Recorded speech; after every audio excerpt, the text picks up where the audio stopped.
Se inscreva no canal, ative o sininho de notificações e deixe seu like.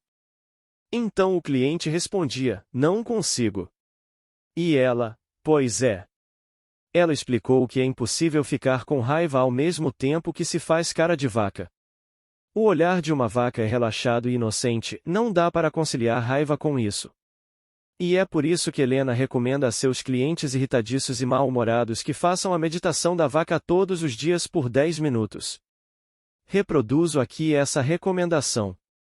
Para que seu adulto interior não esqueça, nossa postura corporal e nossas expressões faciais influenciam nosso humor fisicamente, não é possível associar raiva a uma expressão facial totalmente relaxada, a cara de vaca. Exercício: uma breve introdução à rapidez de raciocínio. Se você ainda não dominou a meditação da vaca a ponto de se manter num estado de completo relaxamento enquanto é atacado, as estratégias de resposta podem ser úteis.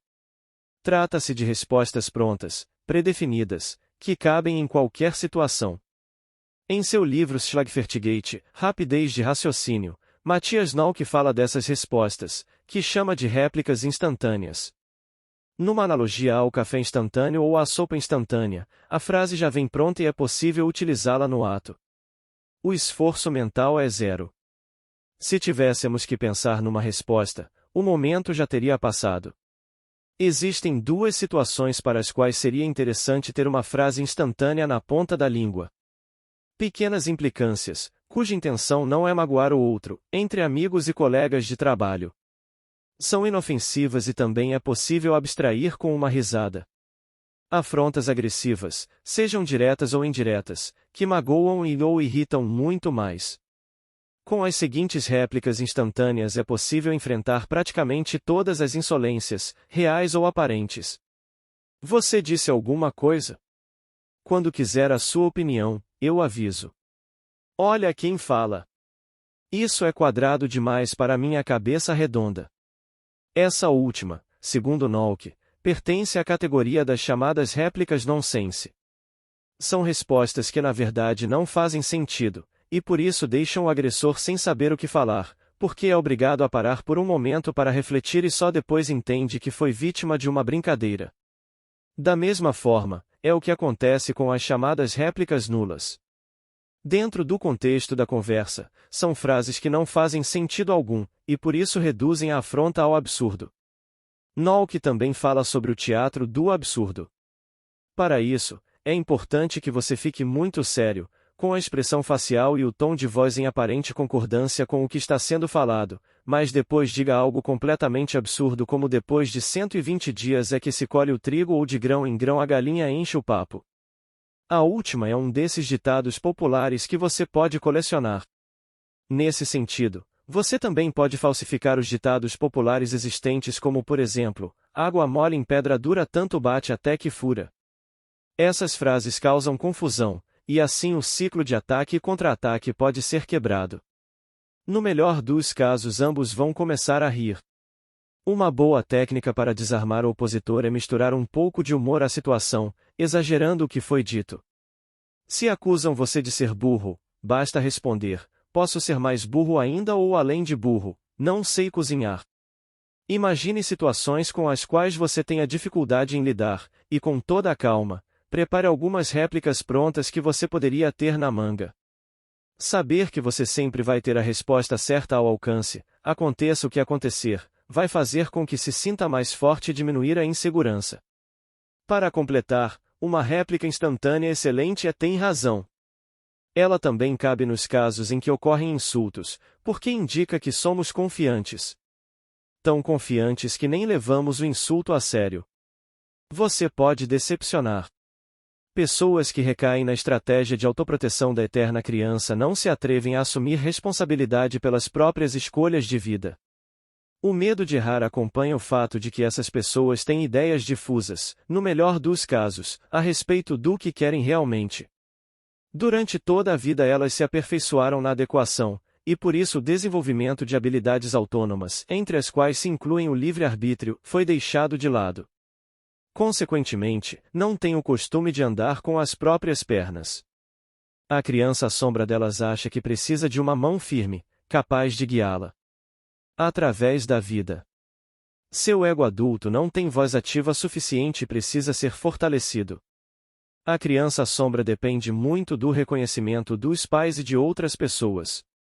De preferência, ela gostaria de atender às expectativas de todos. Ela tem medo de decepcionar. A solução para isso é: eu posso, sim, decepcionar. Para conseguir se desligar dos pais é preciso ter um critério próprio de avaliação do que é certo e errado. É preciso confiar em si mesmo para tomar as próprias decisões e permanecer fiel a elas. Mas isso também significa que é preciso assumir o erro quando tomamos uma decisão errada. E para suportar isso, também é preciso certa tolerância à frustração, sobre a qual já falamos. Trata-se de conseguir suportar um fracasso.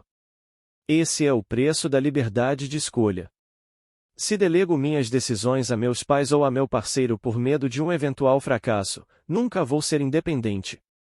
Se você se identifica com isso, esclareça à sua criança sombra que ela vai sobreviver a um fracasso e que sentimentos negativos também passam. Falhar e fracassar fazem parte da vida. Explique a ela que é muito mais provável ter sucesso em seu caminho.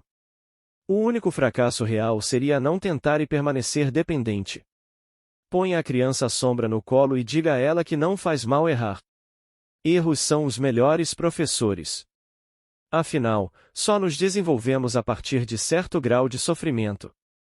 Enquanto tudo estiver indo bem, não vai existir motivo para refletir sobre si e mudar alguma coisa. De resto, faça seu ego adulto entender também que a maioria das decisões é reversível. Se uma decisão se mostrou errada, você pode mudá-la. Também nesse caso, esta pergunta é importante: no pior dos casos, o que pode acontecer? Talvez seja útil considerar que você também vai ter que aguentar um monte de sentimentos negativos caso permaneça na atual situação. Além disso, explique à sua criança sombra que ela pode decepcionar os outros. Diga-lhe que seus pais são crescidos e podem cuidar de si mesmos. Ela pode se desligar deles.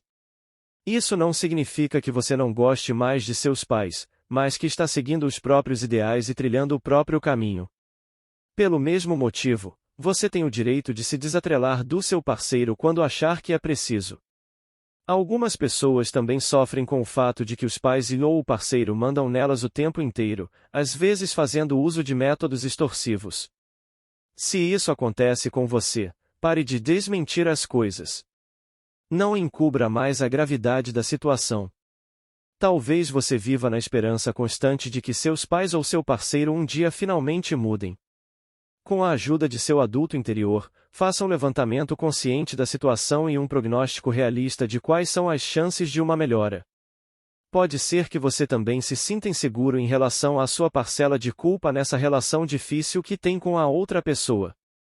Talvez porque essa pessoa viva dizendo isso. Então, com base em argumentos, examine seu ponto de vista. Mas você também não precisa dar todos os passos de uma só vez. O importante é que comece a trilhar o caminho da autossuficiência. Porém, antes de romper radicalmente com seu parceiro, por exemplo, você pode treinar contradizê-lo mais vezes e defender seu ponto de vista. Talvez seja de alguma serventia, se a princípio você tomar decisões pequenas, das quais você mesmo se encarrega e as quais leva adiante sozinho. Observação. Estratégias de reflexão contra o vício. Como já aprendemos, os padrões de pensamento e de comportamento levam ao surgimento de conexões neurais que com frequência nos fazem agir de forma automática e inconsciente. Essa automatização, por si só, é econômica e faz muito sentido. Se não fosse assim, nosso cérebro precisaria constantemente de nossa atenção plena para executar tarefas diárias como escovar os dentes, dirigir ou falar ao telefone. A vida seria muito mais difícil. A desvantagem dessa história toda é que os maus hábitos também criam raízes profundas no cérebro. E quando um hábito se torna praticamente uma necessidade, estamos falando em vício. A área que abrange o vício é muito ampla e existem inúmeros livros e guias completos para todos os diferentes tipos de vício e sobre como superá-los. É por isso que gostaria de me limitar a algumas estratégias de autoproteção que podem ajudar você a largar o vício.